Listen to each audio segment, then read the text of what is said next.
I'm very pleased to welcome you on the second Central Eastern and Southeastern Regional Actuarial Insurance Conference with the thematic on insurance or inclusive insurance. I would like to express special gratitude to our conference co-organizer, XPRIM. And XPRIM is the leading CEE specialized media in the insurance matter. According to the many relevant authorities, and in my behalf, it is worth to highlight the important role of the XPRIM and its team, Daniela, Michaela, and others, for the overall contribution to the insurance development of the region of Central Eastern and Southeastern Europe. In addition, I would like to extend my gratitude to Renata Delers.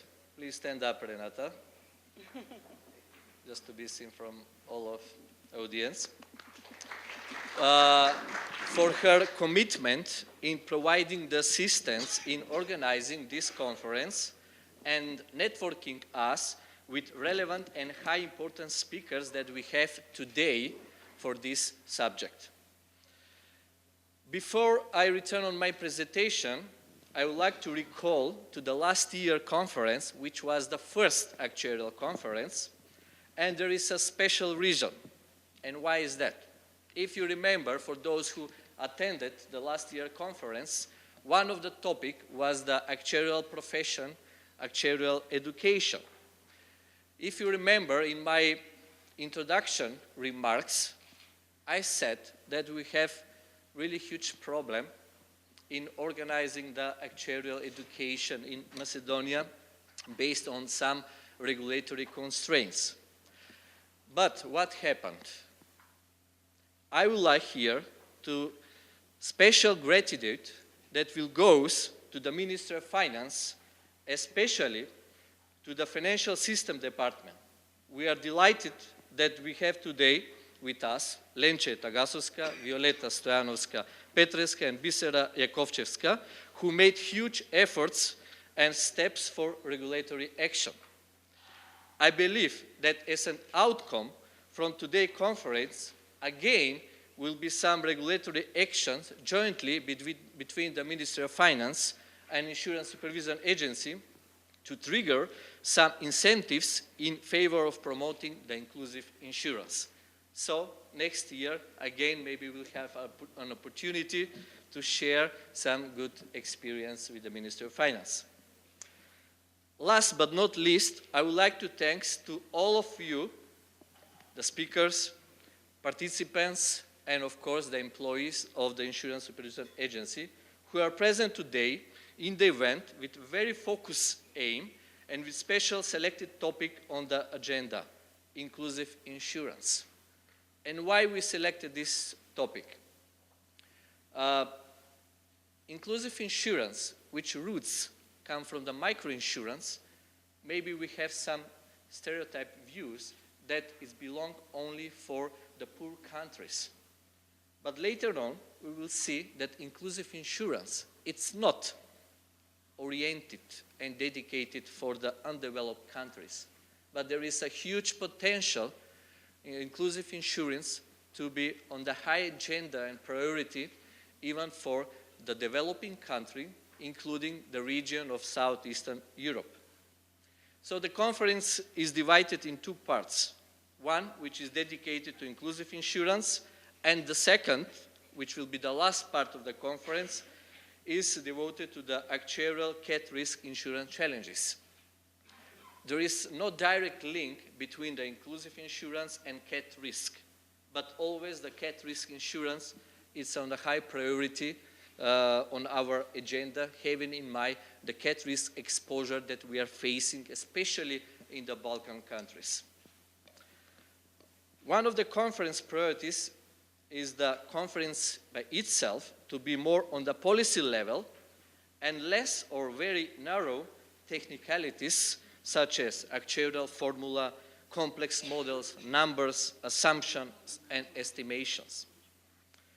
We would like to enrich the actuarial role in direction to act and to think proactive, looking forward approach for finding solution, how to increase the insurance penetration, and how to altogether to contribute to more insurance development. In that respect, together we might identify and discover that inclusive insurance could be a very important driving factor for the future insurance development in the region. Today, we have respective speakers, which contribution will be of great benefit for what we wish to achieve. This year, the number of participants and number of countries significantly increased to 94 participants and 15 countries respectively. The structure of participants are wider and we have different stakeholders. So not only the supervisory authority, but we have industry representatives, professional association, but also we have university representatives. Now let's move to my presentation with the title, Opportunities and Challenges for Inclusive Insurance in the Region of Western Balkan Countries. The structure of my presentation consists of three parts. One will be more about some introduction words regarding the definition and the relevance and the importance of the inclusive insurance. Second, I will give you some highlight about the insurance market developments in the Western Balkan countries.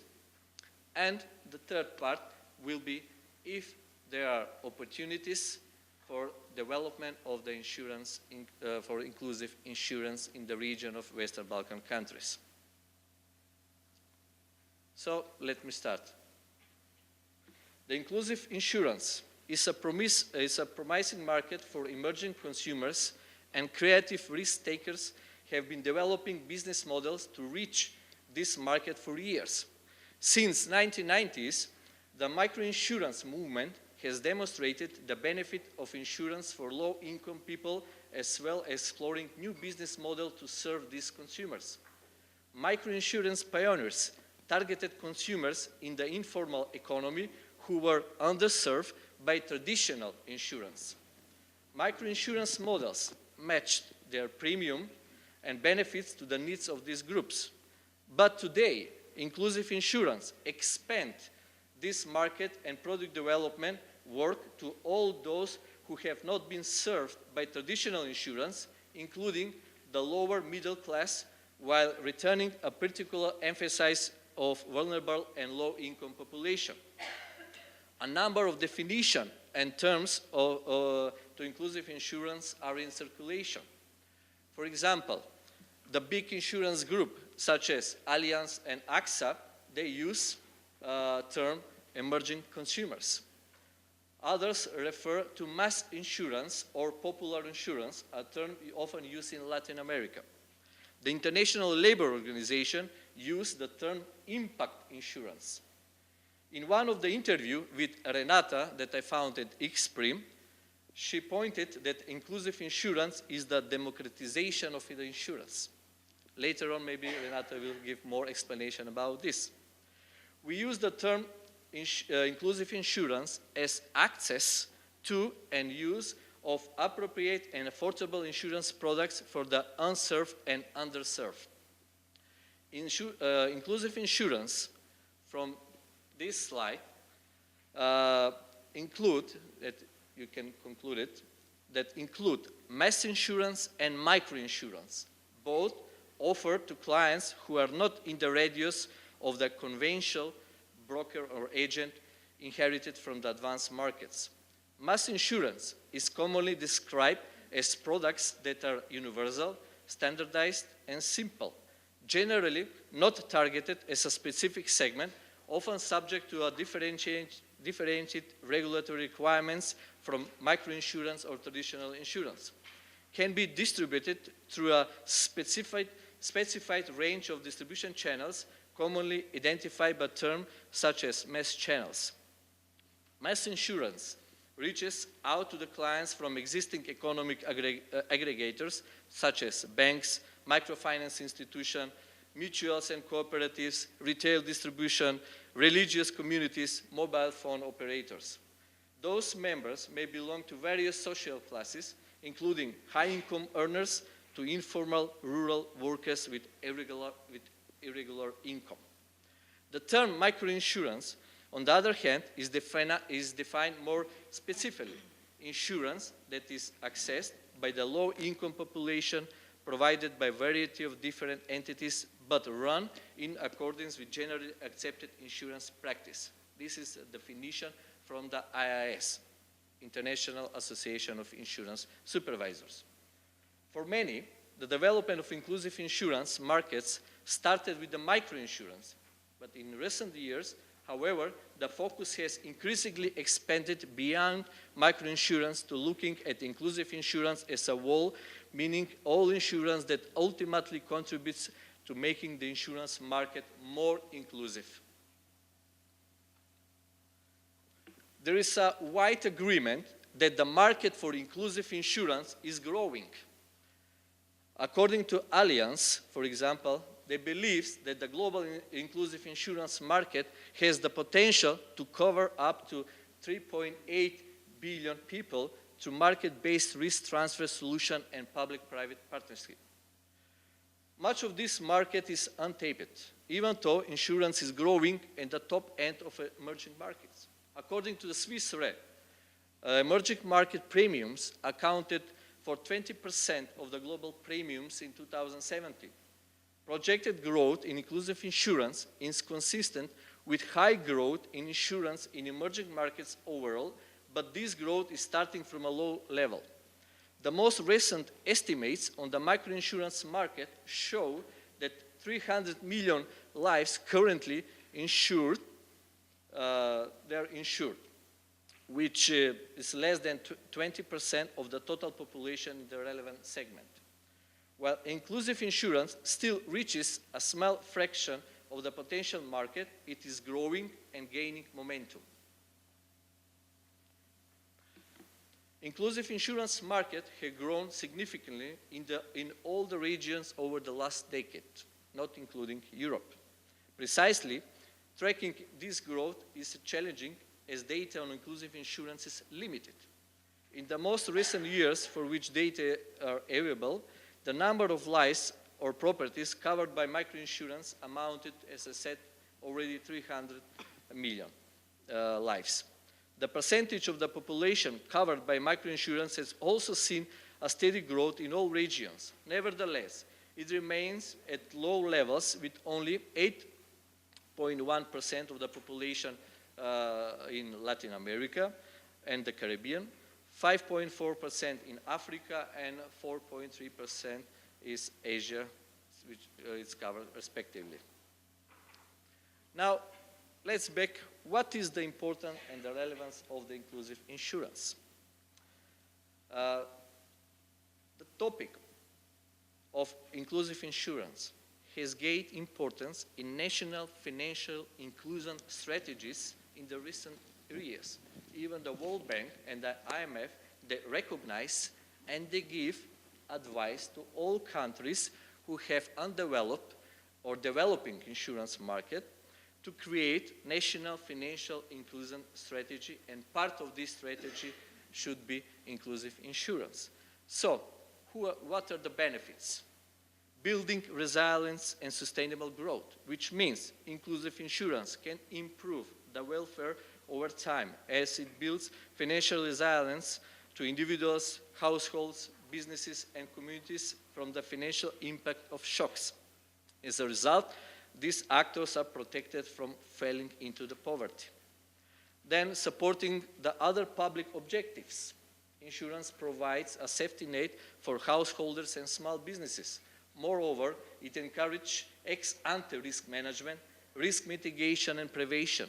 It can thereby support public policy objectives such as food security, development of health and education system, or climate change adoption. Mobilizing investment and local economic development is another relevant. Then, contribution to the financial stability. Looking in the insurance sector with an inclusion perspective helps to identify informal insurance schemes. These informal schemes represent a risk for financial stability. The reputational risk of collapsing informal insurance schemes not only endangers insurance companies, but can also adversely impact trust in other financial institutions. Developing the financial sector, insurance can enable other financial services such as loans, bundled products like credit life or saving accounts with life insurance. At the same time, it can also push the digitalization on the financial marketplace. Now, let's come to the question about what is the role of actuaries to the inclusive insurance market.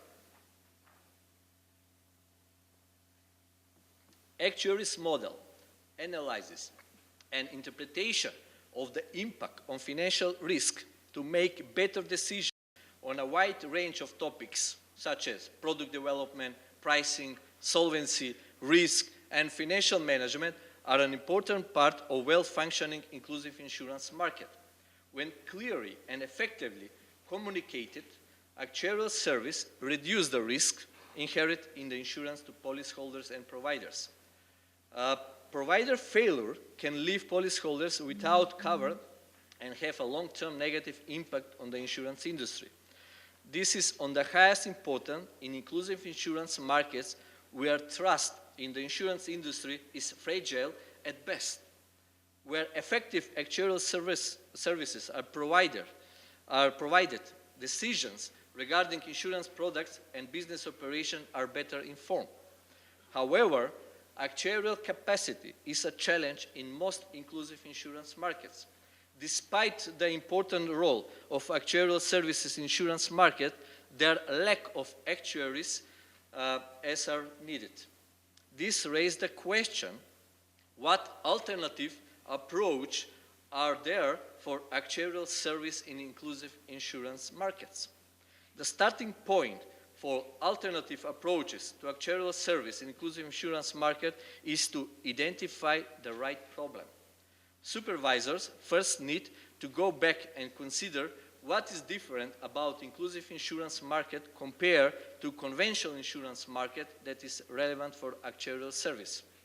Where there are some similarities, learning from previous experience can be used. Where there are differences, these differences need to be clearly articulated, so appropriate response should be introduced. With regards to product features, differences may include simple products, lower covers and premiums, less sophisticated and knowledgeable clients, and lack of accessible resource avenues. These differences create their own risk, which require appropriate proportional responses. In applying principle of proportionalities, supervisors need to use their judgment to tailor certain supervisory requirements and actions. The actuarial cycle is where actuaries monitor what really happened against what they thought and would happen and adjust their assumption as required. In the ideal world, this would be done with complete data and by a fully certified actuary, but in reality, this is not always possible. In all jurisdictions, there will be some degree to which the data is incomplete or contains omission or errors. However, it is particularly an issue in inclusive insurance markets. The absence of complete and quality data leaves two options. You either do not provide actuarial service or you apply judgment to the actuarial service you offer and have a process to manage it. The latter requires judgment and an appropriate feedback mechanism known to actuaries as the actuarial control cycle. This is the process by which the actuaries can identify the problem, solve the problem, monitor the solution, and if there is a need to change, go back to the identify stage and start again. So this is the circle. A starting point for supervisors looking to develop actuarial capacity in their market is to become familiar with the environment for actuarial services in their jurisdiction. Supervisors need to have reasonable expectations of the actuaries and the actuaries toward the supervisors. The danger of using services that are not familiar to all parties creates the potential for a mismatch in expectations which needs to be guarded against. Supervisory authority often lack appropriate actuarial resources, and in the event they do have some, they are hard to retain. Therefore, I can conclude that actuaries have important and vital role for the development of the inclusive insurance. Today, I hope that most of the audience, because it's the first time that we discuss about the inclusive insurance, through all presentations that we have, we become more familiar about the products, about the risk areas, about the distribution, regulation and supervision challenges, innovation and digitalization in the inclusive insurance. So I will not cover these topics because I'm not familiar too. Okay. Now, let's back to the second part of my presentation, which will give some highlights about the insurance market development of the Western Balkan countries. And this is more important for our speakers to have some knowledge about the trends and how much is developed the insurance market in the region. Compared to the EU average, the insurance market in the Western Balkan countries means Bosnia and Herzegovina, Kosovo, Albania, Serbia, Montenegro, and Macedonia.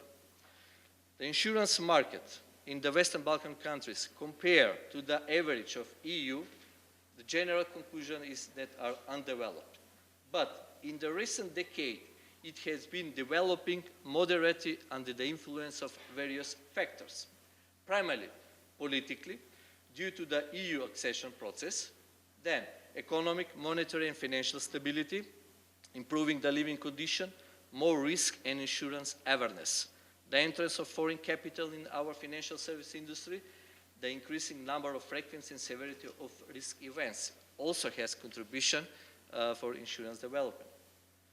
To fully benefit from insurance, the Western Balkan countries need to have a regulatory and supervisory framework in place that fosters trust in the insurance industry.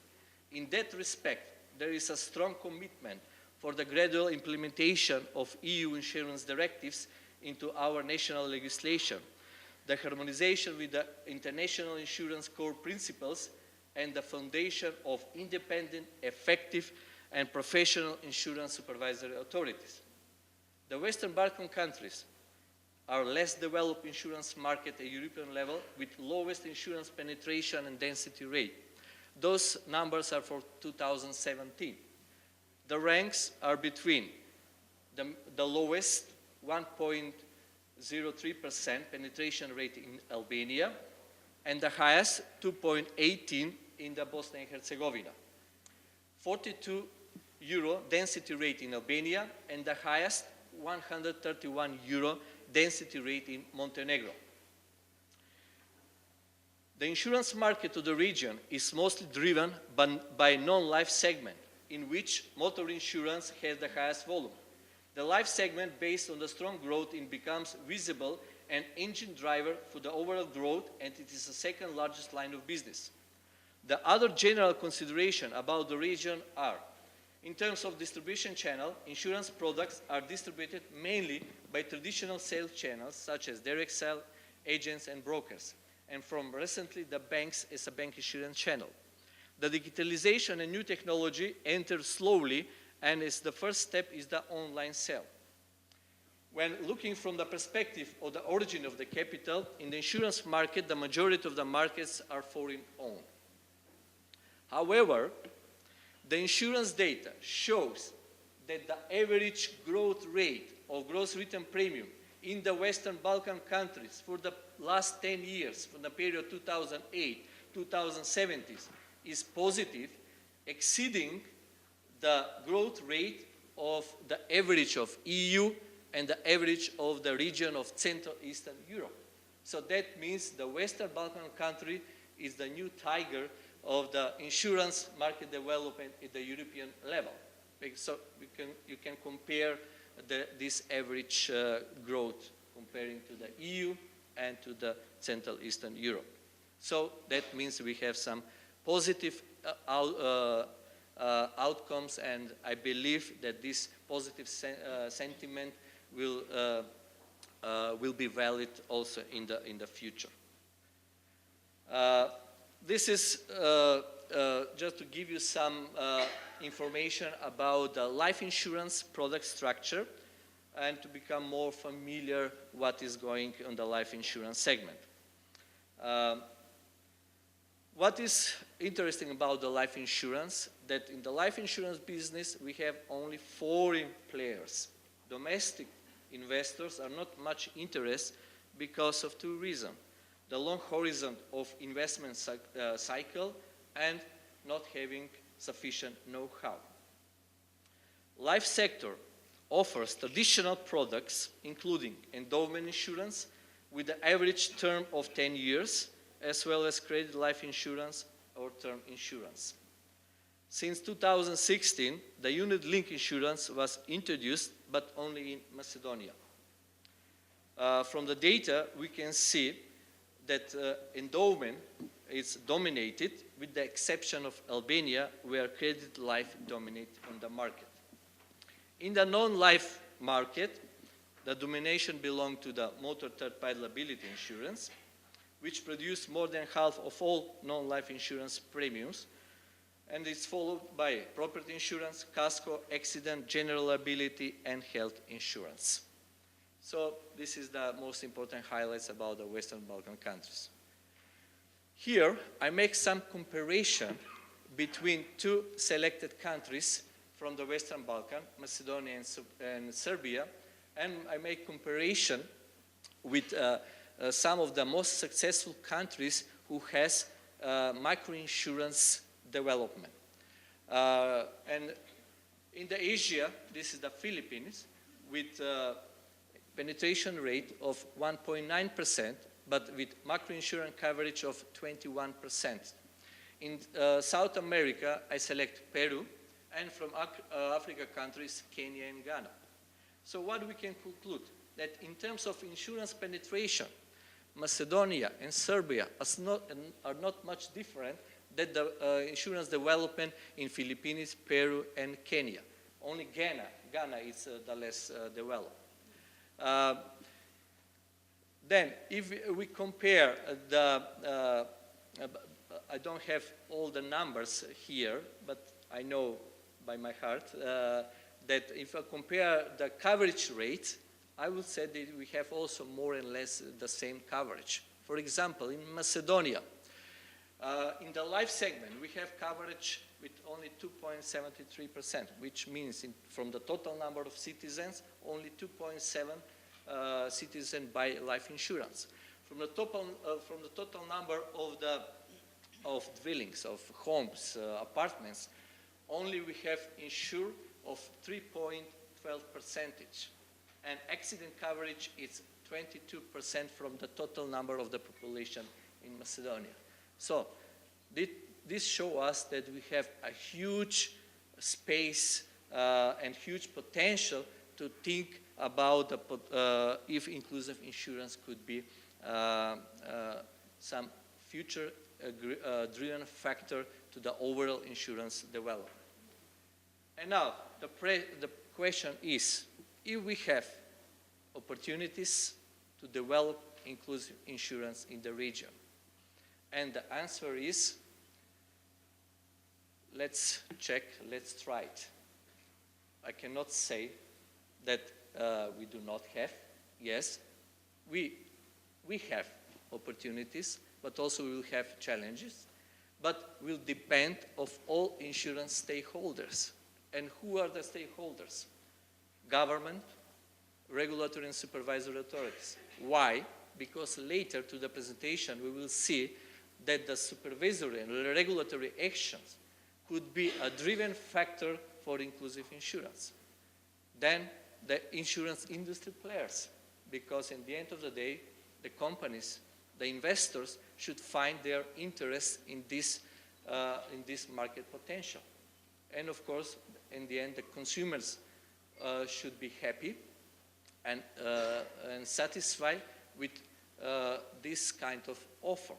And of course, in the end, also university can have a vital role in in making more researches and to explore this topic and to make more survey on the field and to see and to check if there are any opportunities for inclusive insurance. Because I have some academic background, I would like to emphasize that I'm very happy that today with us here there is one young lady who has his PhD on microinsurance, and it's Biljana. Biljana, please stand up.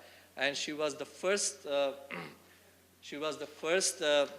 student that I ever have that she was devoted to explore the microinsurance topic in Macedonia, and it was based on some survey that she made, and actually this survey shows that we have a great potential for microinsurance development.